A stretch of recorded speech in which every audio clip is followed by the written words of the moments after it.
The ex-Thanagarian warrior D is missing. Therefore, Naomi is determined to figure out on what happened to her friend and mentor.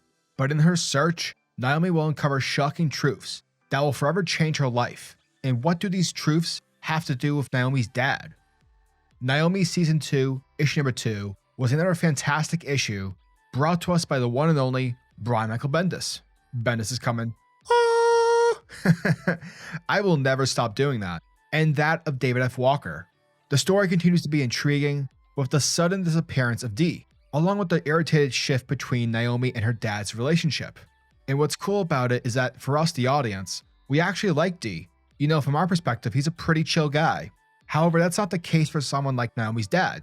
And so considering that he was once part of the Thanagarian War, dude is probably aware of some of the terrible shit that the Thanagarians did during the war. Not to mention that Dee, which of course we are given a cool little history lesson from Hawkgirl, was an ex-super elite soldier within the Thanagarian military. Basically, his position was essentially that of a Thanagarian Zumbado, which is pretty bad. And so personally, I think from a narrative perspective, this season's mystery is definitely much more tangible and understanding. And one of my problems with the original season back in 2019 was that the mystery wasn't easy for the reader to grasp. It felt like Naomi feels weird because the plot of the book needs to happen. But here it's much more direct. We understand why Greg McDuffie hates Dee. We understand how Naomi feels awkward with having two mentors who basically hate each other. And we understand why she's looking for Dee. It's her friend. So yeah, when it comes to the book's motives, the mission per se is a lot clearer. And when it comes to the book's art, it continues to be flawless. Jamal Campbell is literally dope at what he does. His art is filled with a sense of youth and hope. And honestly, it makes you feel pretty good about yourself, simply by just looking at it. Again, the art does the character Naomi justice, whereas in the other books, the art doesn't particularly help out. Overall, Naomi Season 2, Issue Number 2, continued the story of Dee's whereabouts, expanding on the history of Naomi's two mentors, whilst expanding the scope of the looming threat. Naomi Season 2, Issue Number 2 gets a 9.5 out of 10.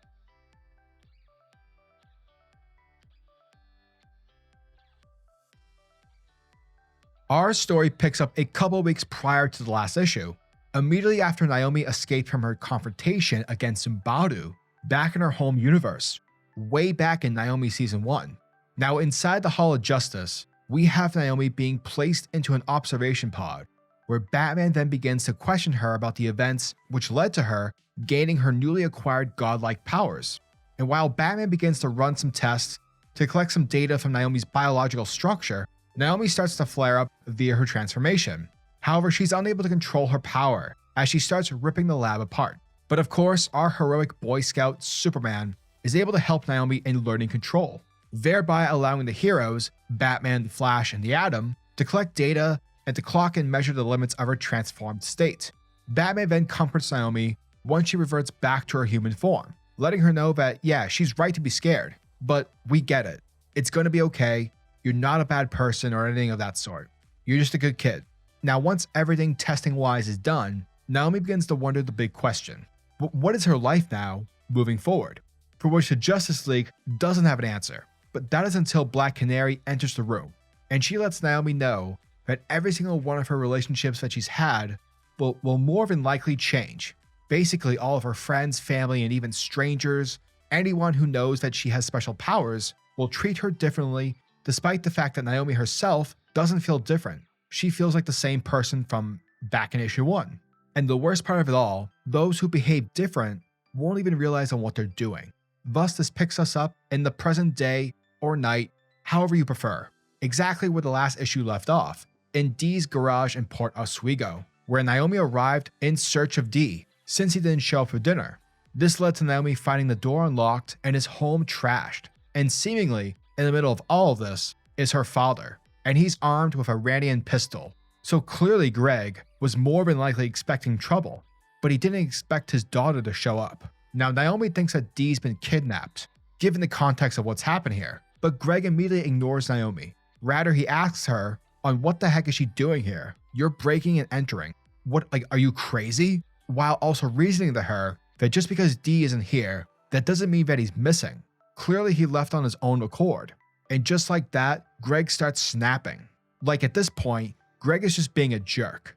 And so because of that, Naomi responds and snapping back as well. Suddenly, Greg notes that the medallion Naomi is holding, and he recognizes the symbol, that being Thanagarian based. But as Naomi relates it to Hawkgirl, her dad starts getting annoyed and starts talking shit about Thanagarians, similar in the way that your grandparents might talk about particular groups of people at the dinner table. Yeah, you guys get what I'm saying. Good times. Not awkward at all. Now, when it comes to Naomi, she's somewhat shocked by her dad's response. She can't understand or express her concern about how toxic he sounds towards the Thanagarians, especially considering the fact that she thought both him and Dee were becoming pals. But much to Greg's surprise, he reveals that although he respects Dee, his people, the Thanagarians, and Greg's people, the Randians, have been in a bloody holy war since before time, before Naomi was even born. Therefore, her dad is aware of some stuff about the Thanagarians, terrible shit that will make her very, very uncomfortable. But before their debate can continue, the pair are caught off guard by the police sirens wailing from the local PD squad car that is arriving at Dee's garage because they're here to check up on a noise complaint. So knowing that they'll be charged with breaking and entering, before the cops even get inside the shop, Naomi grabs her father and they are able to fly out without bringing any attention to the officers. Eventually, they finally land at a location that's far enough from the garage. But as soon as he gains his senses, Greg once again starts flipping out at Naomi, telling her to never handle him like that ever again. Picking up the next day, we have a saddened Naomi venting off to her best friend Annabelle about Dee's disappearance. Naomi lets Annabelle know that you just don't leave the planet on a whim, for there has to be a reason, because in life there's always a reason for everything, unless you're a cynic, which, Naomi isn't. Now Annabelle, being the best friend that she is, assures Naomi that Dee will more than likely be back on Monday, along with some answers as to why he left. Like perhaps he went back to his home planet to reunite with some other Hawk people. Maybe he's trying to reconnect, or maybe he's trying to go to a Thanagarian social gathering, for coffee. And thus that's when it clicks for Naomi, remembering that she's part of the freaking Justice League. But more importantly, Hawkgirl's in the league as well, who Naomi claims that she's totally chill with because, Hawkgirl is the coolest. To which we later transition over to the roof of the Hall of Justice, with Hawkgirl flipping out on Naomi, who just showed her the Thanagarian medallion. Now, with Hawkgirl realizing that she's probably scaring the crap out of Naomi, she's able to gain her composure, because she understands that Naomi clearly doesn't know what this pin represents. And so she lets Naomi know on how offensive it is to show her the medallion, because what it represents is awful. As Naomi tells Hawkgirl that she found it at a friend's place, Hawkgirl finds that hard to believe, letting Naomi know that whoever earned that pin does not have the ability to befriend someone, especially someone who's nice like Naomi. And so from there, as Hawkgirl takes off her helmet, Naomi is completely memorized since she's never even seen Hawkgirl's face, as she introduces herself to Naomi, telling her that her name is Kendra, which is also new to Naomi, which is much to Hawkgirl's surprise, who finds it shocking that Naomi didn't even know her name, considering the fact that they've been in combat together many times. And so with Naomi asking about what the pin means, Hawkgirl takes Naomi inside to further elaborate. Flying back to Port Oswego, Naomi arrives back at home, finding her father in the garage. And as she takes a seat next to her dad, Greg notices that his daughter is depressed. And so he asks her if she's okay, to which Naomi lets him know that she showed the pin to Hawkgirl, who gave Naomi a 3-hour lecture on the Rand Thanagarian War, as well as the Thanagarian Black Guard, which seemingly Dee was a part of, hence as to why he earned the pin. Realizing on what she's learned, Greg understands on why she's depressed, and admits that he's glad to know that Naomi was told this information from someone else. And so from there, Greg apologizes, because he realizes that he's not been his best of late. And this seems to make Naomi's day, because, she loves her dad. To which we see Naomi's mom eavesdropping, before embracing Greg, and that she's happy to see the man whom she married way back in the day. But sadly, this lovely doubly stuff is making Naomi feel extremely awkward, and so she dips, but is glad to know that things are back to normal. Later that night, with Naomi in her room, she can't get Dee's disappearance out of her head, thinking about her confrontation with Zumbado as well, and her last conversation with Dee, to which, the guy told her about wanting to get back to her home world to kick Zumbado's head off. And so being unable to sleep, Naomi feels the need to get out there, therefore she transforms and flies off into the sky, And since she's not going to be able to sleep anytime soon, she starts scrolling through her newsfeed on her phone, trying to see if there's anything happening that, she can take care of. Superhero business.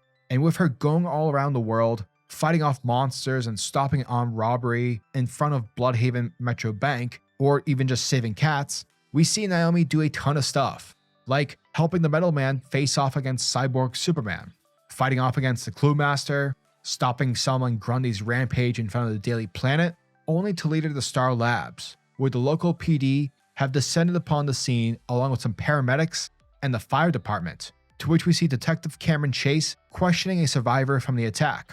Now, as Naomi overhears their conversation, the survivor's description of the perpetrator matches that of a Thanagarian, who in his flashback telling, arrived at the laboratory, wanting to be sent to a place of specific coordinates. But as the supervisor in this flashback asked him to leave, it angered the attacker, and the guy went on a rampage.